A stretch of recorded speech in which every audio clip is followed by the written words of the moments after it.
Un beau pan de toit en bois. De la belle volige pour de la belle voltige.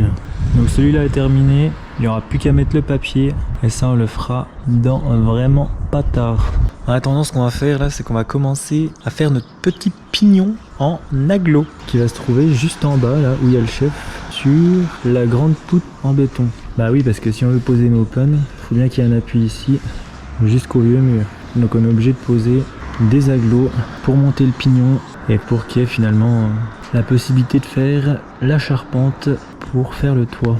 Sachant que ce sera une petite pièce annexe ici et qu'on va laisser une petite ouverture, donc une porte pour y accéder, ce serait cool quand même. Et puis une petite fenêtre également.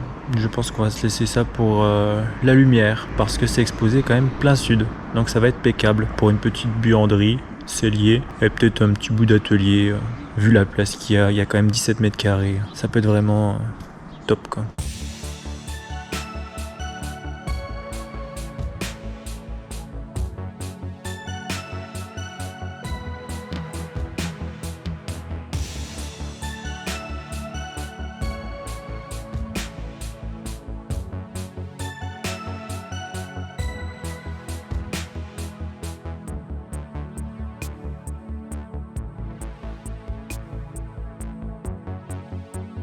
Bon, on n'oublie pas de mouiller un stioku quand même avant de poser les plots pour que ça adhère bien. Et là, on va couper quelques bouts de ferraille pour faire des raidisseurs parce qu'on va faire la porte ici.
Donc là, la longueur totale de notre poutre plus la largeur du mur, on a 3,45. On va laisser 85 cm de porte, ce qui va nous faire 2,65 restants. Donc un petit 10-15 à combler là-bas en coffrant au bout du mur.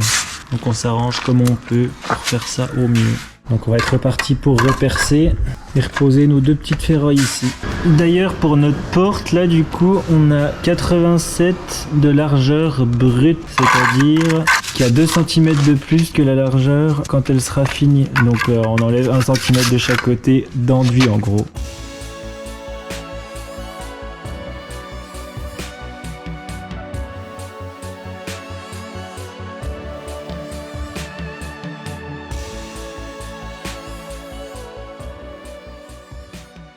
Bon bah du coup pour que le chef il puisse poser les plots dans la continuité là, on va devoir zaguer la petite pierrotte là.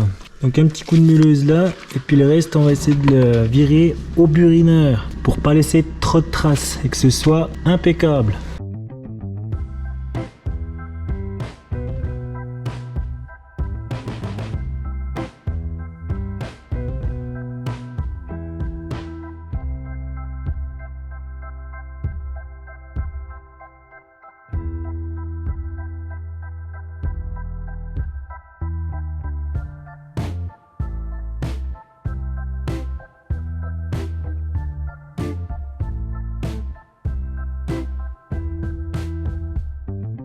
On va fignoler ça au burin plat.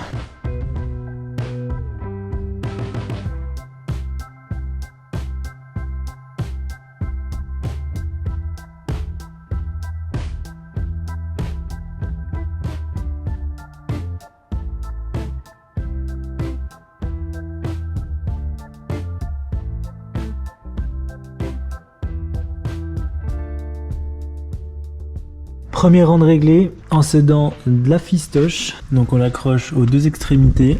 Il faut que tous les autres plots ils soient juste à la jonction de cette ficelle sans la toucher. Et qu'ils soient tous dans l'alignement pour avoir un mur droit dans ce sens-là.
Et un demi pour monsieur.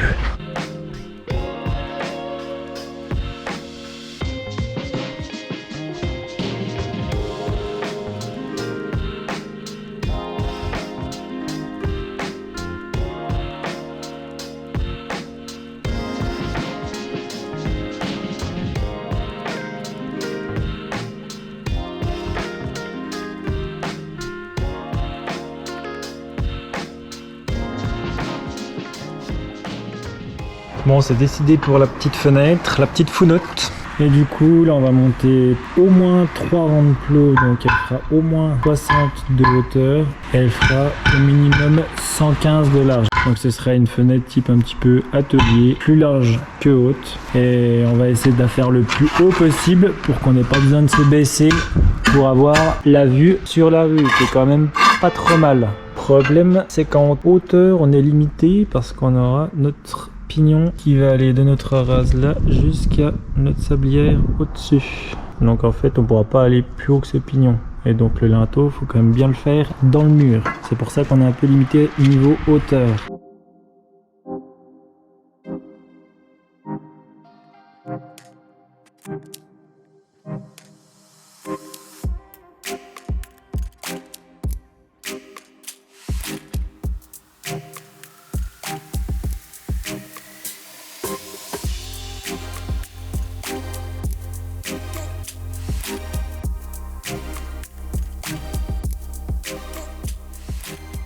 Bon, une première partie de faite. Maintenant, on va attendre que ça sèche un petit peu parce que c'est un petit peu en équilibre, quoi, sur tous les plots qui sont montés les uns sur les autres.